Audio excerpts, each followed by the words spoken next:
Hello, and welcome again to my channel. And in this video, I'm just going to be sharing with you about the 90-day planner, which I've created on Trello. It's a Trello board and it is free to everyone who wants it.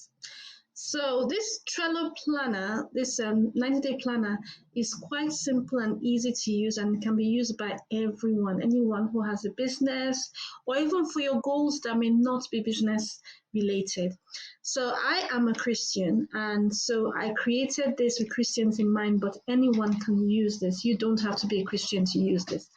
Hence, we have this meeting with God here, and then you have for you can write different dates, and this is where you take down your notes from your meeting. What is He asking you to do? What revelation or insight has He given you? What Bible verse is He speaking to you right now?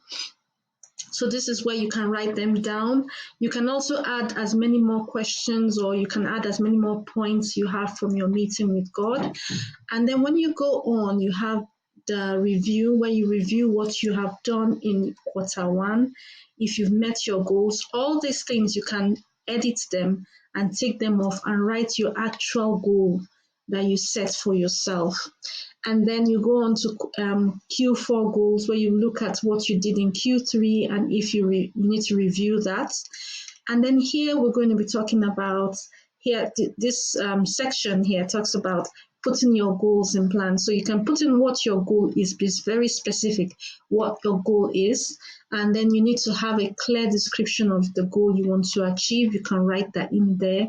Ensure they are smart. Then you can now write the steps you need to achieve your goal. So this could be tasks, it could be they could just be steps, it could just be things that you need to do. And then you can now write them down. You can edit this and change this off to be exactly what you need to do.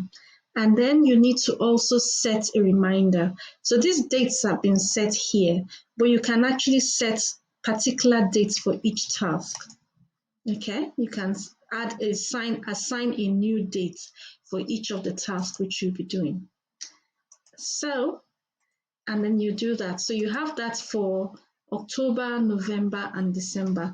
So have a look at this, and if this is something that you would find interesting and you will find useful in your business, you can click on the link below to download it. And if you have any questions at any time, you can put a question in the comments. Anything you need clarity for, you can email me. Have a wonderful day, and I hope you enjoy using this. God bless.